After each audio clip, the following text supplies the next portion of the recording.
back to Around the NHL, presented by Chase. Michelle Gingras alongside Anson Carter, and we now welcome in a clean-shaven Elliotte Friedman, hockey insider and reporter for Sportsnet. Elliotte, thanks so much for joining us. My pleasure, Michelle. Anson, glad to be here. Elliotte, good to see you. Well, my wife says that too. She's like, I now know where your face is. She likes that. So just a little backstory on that for anyone who didn't know that you were growing a beard throughout the 4 months of the NHL pause. You came back on air with that beard still, and it got a lot of attention. It was popular. So you ended up deciding to shave the beard, but you did so for a great cause. Just tell us a little bit about all of that. Sure. I split it between two charities. One is the Steve Ludzik Foundation. Steve Ludzik, a former NHL player and coach who was battling Parkinson's disease, and he does a lot of charity work for it. So we did one. That was one of the two we picked. And the other one is called the Red Shoe Fund, which benefits a charity called a place called Bloorview Children's Hospital. And it's a fantastic facility in Toronto. My son actually learned to swim there, and they do an unbelievable amount of work for a lot of children who have a lot of different conditions and issues. So the people, Michelle, were incredibly generous. They must have really hated that thing, because they combined to raise $16,000 for which we split between those two charities. And the generosity of people, especially in a difficult time, we were really blown away by it. How much of that did your wife donate? I think she was about 15,000. Like, yeah, I noticed that my visa bill was a little bit higher than normal this month. See, Elliotte, one of the downfalls of not having that beard, like when you had the beard, we couldn't tell before if your earbud popped out. Now You have no beard. Now it's clearly visible. But I want to talk about the unity we've been seeing around the NHL as of late. The players took that big step, taking a pause, not playing for a couple of days so they can reflect about what's happening with society. What was your take? I know you're pretty plugged in around the league. What was your take about the players' feelings and general consensus of how it was received? You know, Anson, the thing that really stuck out to me the most was on Saturday night, we opened up our show with a lengthy interview between Scott Oak from our station and Ryan Reeves of the Vegas Golden Knights. And Scott Oak and the Reeves family have known each other for a long time. You know, his dad, Willard, was a running back in the CFL with the Winnipeg Blue Bombers. And Ryan Reeves and Scott Oak's son, Darcy, the magician, are very good friends. And, you know, sometimes you guys know you work in TV, an interview airs and you say, oh my God, that felt like it was 25 minutes because it was so long and boring. And there's other interviews you say, how long? Well, that was like, what, 2 minutes? And it was actually 7. And that interview was 7 minutes and it felt like 2 or 3. It was so good. And the pride on Ryan Reeves' face that other players stepped up in a primarily white league and just said, we're going to support you on this.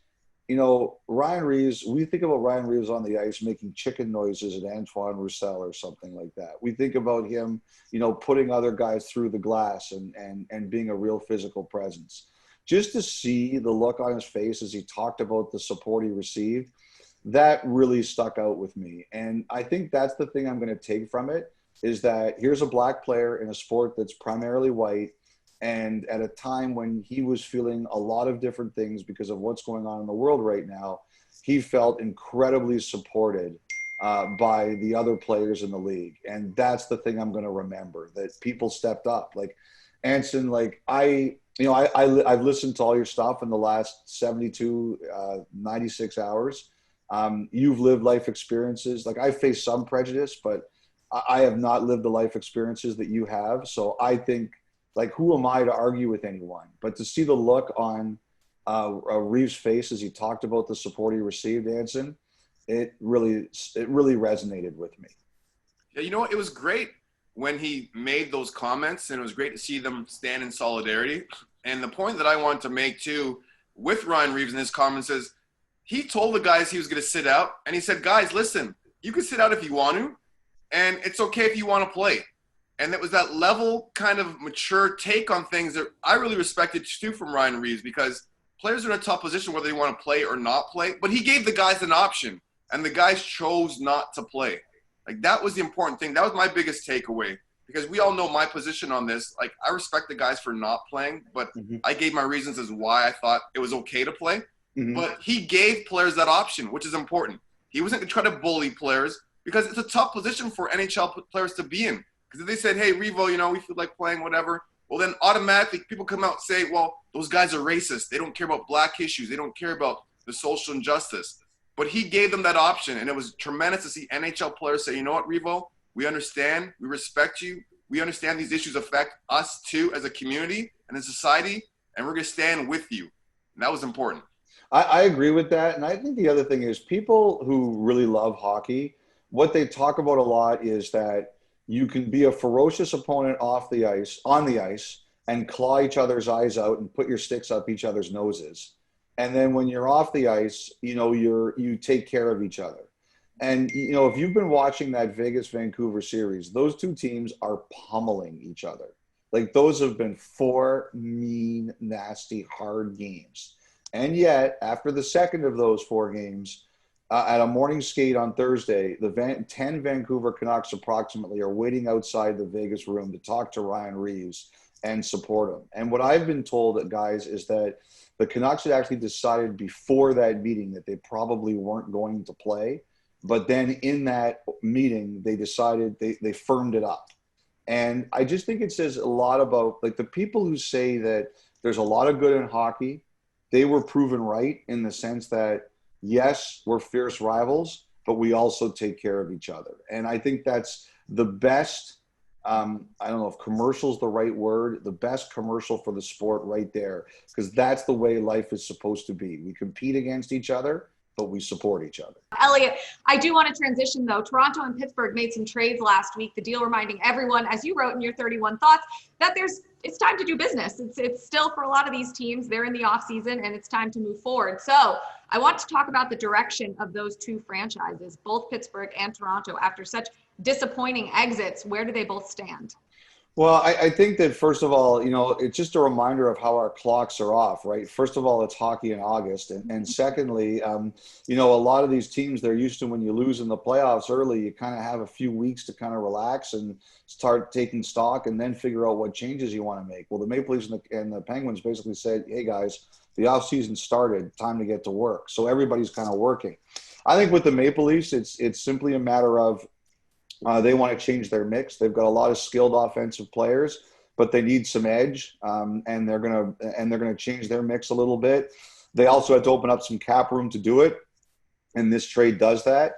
I think with Pittsburgh, the thing about Pittsburgh is, as long as they have Malkin and Crosby, they're going to go for it every year. They've won 3 cups with this group, but they want to win more. Now they haven't won a playoff round in 2 years. And before they beat the Canadiens in one of those games, I think they lost 7 playoff games in a row. So they wanted to get younger. They wanted to get faster. Kapanen's fast. He's a talented guy. I think he'll benefit from a change of scenery. The Penguins, it's all about win now. So that's kind of where those two teams are. Before we let you go, you wrote something very interesting as well about bubble life in 2021, saying that you thought maybe the bubbles wouldn't happen again. It makes sense, especially if there is a possibility to have some sort of fan presence in a building. But you said that there could be some sort of regionalized play. What more can you tell us about that? Well, I think they're starting to consider a bunch of things for next year, Michelle. Like you said, I don't think the players want the bubble again. I don't think that's going to happen. And I do think the owners want some path towards attendance if we can. I mean, God only knows where we're going in life. But I think what you're looking at is not long travel, except maybe in Canada because of the border. I just think you could have a situation where, maybe the Rangers play a schedule that's heavy with the Northeast teams, Islanders, Devils, Capitals, Flyers, Penguins. I mean, we hate to see the Rangers play those teams 8 to 10 times a year, right? And, also back-to-backs. Like the Rangers maybe go to Pittsburgh and they play 2 games back-to-back Pittsburgh, 2 games back-to-back Philly, maybe 2 games back-to-back Washington. I think that kind of thing is going to be discussed for next year. Very interesting stuff. Elliotte, thank you so much for taking the time. We know how busy you are, so we really appreciate you stopping by, and best of luck to you throughout the rest of the Stanley Cup playoffs. My pleasure. Thanks, guys. Sorry about the frog in my throat. I don't know what fine. happened there. Yeah, I don't know what happened. Hey, Michelle, remember what Elliotte was saying about Ryan Reeves' conversation, and it felt like 25 minutes? Well, that segment felt like 25 minutes. Oh, Elliotte, I forgot. Sorry, my bad. You're still here.